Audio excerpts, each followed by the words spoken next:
Hello everyone, welcome back to another video. I hope आप सभी लोग काफ़ी अच्छे होंगे। आप सब जैसे कि जानते हो कि हमने इम्पॉर्टेंट टॉपिक्स और क्वेश्चंस की सीरीज स्टार्ट करी है। अब तक हमने क्रिया शरीर फर्स्ट और क्रिया शरीर सेकंड के सारे इम्पॉर्टेंट टॉपिक्स और पॉइंट्स कवर कर लिए हैं। अगर आपने वो वीडियो नहीं देखी है तो जाके देख लो, ताकि आपका कोई भी क्वेश्चन यूनिवर्सिटी एग्ज़ाम में मिस ना हो। आज हम बात करने वाले हैं पदार्थ विज्ञान पेपर 1 की सभी इम्पॉर्टेंट टॉपिक्स की, जो हमें अपने यूनिवर्सिटी एग्ज़ाम में देखने को मिल सकते हैं। तो सबसे पहले बात करते हैं चैप्टर फर्स्ट और चैप्टर 2 की, जो है आयुर्वेद निरूपण और पदार्थ निरूपण एंड दर्शन। तो ये हमारा 25 मार्क्स का चैप्टर रहता है। इसमें हमारे कुछ ऐसे क्वेश्चंस पूछते हैं कि सिद्धांत सिद्धांत में वो आपसे पूछ सकते हैं सिद्धांत के लक्षण और सिद्धांत के टाइप्स। फिर आता है आयु आयु में वो आपको आयु के लक्षण पूछ सकते हैं, जिसका श्लोक था शरीर इंद्रिय सत्वाम संयोगो धारी जीवितम, आप सभी को याद होगा। फिर वो आपसे पूछ सकते हैं कि लक्षण ऑफ आयुर्वेद। आपको ऐसे भी आ सकता है कि आयु और आयुर्वेद के लक्षण में डिफरेंस बताओ, तो आपको इसमें लिखना है हिता हितम सुखम दुखम आयुस्तस्य हिता हितम वाला श्लोक। फिर वो पूछ सकते हैं कि धातु पोषण सिद्धांत बताओ, जो कि बहुत ज़्यादा इम्पॉर्टेंट है। ये आपको 10 मार्क्स में ज़रूर देखने को मिल सकता है।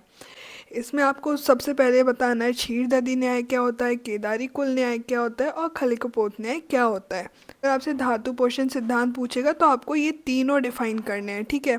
फिर वो आपसे पूछ सकता है कि थेरेपेटिक यानी कि क्लिनिकल इंपॉर्टेंस ऑफ पदार्थ, मतलब पदार्थ की क्लिनिकल इंपॉर्टेंस बताओ। आप सब जानते हो पदार्थ में क्लिनिकल इंपॉर्टेंस कितनी ज़्यादा इंपॉर्टेंट होती है। चाहे कोई सा भी टॉपिक हो, कोई सा भी क्वेश्चन हो, हर किसी में आपको क्लिनिकल इंपॉर्टेंस पूछ ली जाती है।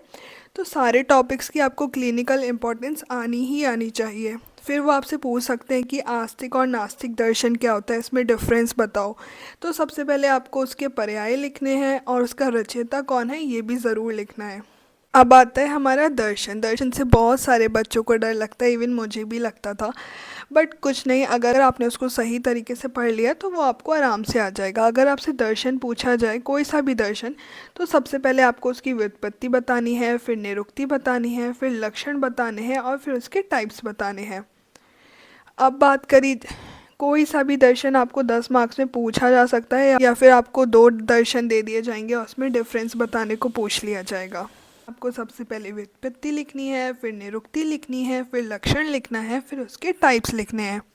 द्रव्य द्रव्य अगर आपसे पूछा जाएगा तो उसमें भी सबसे पहले आपको उसकी व्युत्पत्ति लिखनी है, उसके लक्षण लिखने हैं, उसके टाइप्स लिखने हैं, उसकी संख्या लिखनी है और उसका क्लासिफिकेशन भी बताना है। प्लस आपको पूछ सकते हैं वो कार्य कारण द्रव्य क्या होता है, चेतन अचेतन द्रव्य क्या होता है। और अगर क्लासिफिकेशन ऑफ द्रव्य ही लिखने को आ जाए तो आपको इन सारे द्रव्य के बारे में डिफाइन करना है।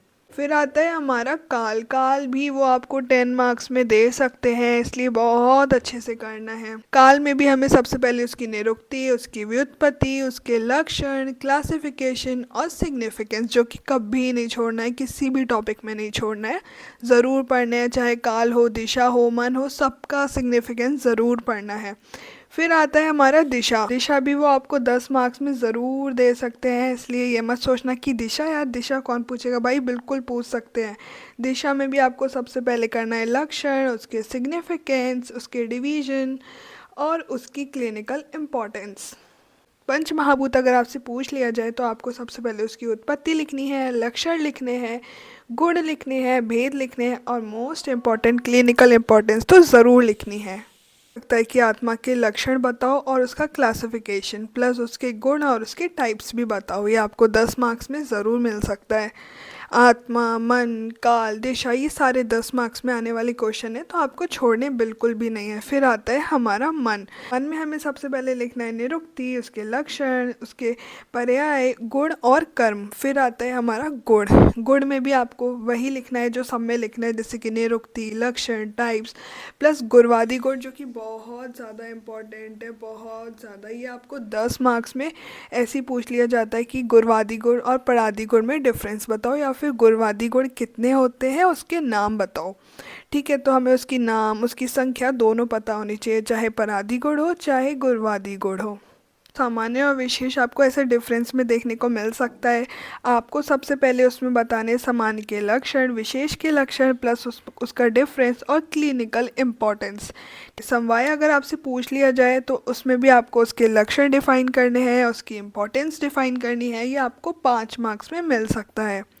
अब आता है हमारा थर्ड लास्ट चैप्टर जो कि है अभाव। अभाव में भी हमें सबसे पहले उसके लक्षण और इम्पोर्टेंस डिफाइन करने हैं। बात करते हैं पुरुष की। पुरुष में सबसे ज़्यादा इम्पोर्टेंट है चिकित्सा पुरुष और लिंग पुरुष। ये दोनों आपको बिल्कुल नहीं छोड़ने हैं क्योंकि आपको 5 मार्क्स में मिल जाते हैं। अब आता है हमारा पदार्थ। तो पदार्थ में वो आपको बोल सकते हैं कि पदार्थ के लक्षण बताओ, पदार्थ के टाइप्स बताओ, उसकी निरुक्ति, व्युत्पत्ति और क्लिनिकल इम्पोर्टेंस। मैं फिर से बोल रही हूँ, चाहे कोई सा भी टॉपिक हो, आपको उसकी क्लिनिकल इम्पोर्टेंस बिल्कुल नहीं छोड़नी है क्योंकि हर टॉपिक की आपसे क्लिनिकल इम्पोर्टेंस ज़रूर पूछ ली जाती है। तो अगर आपको सारे टॉपिक्स की क्लिनिकल इम्पोर्टेंस पता होगी ना, तो आपका कोई भी क्वेश्चन मिस नहीं होगा। तो ये थे हमारे कुछ इम्पॉर्टेंट पॉइंट्स पदार्थ विज्ञान पेपर 1 के।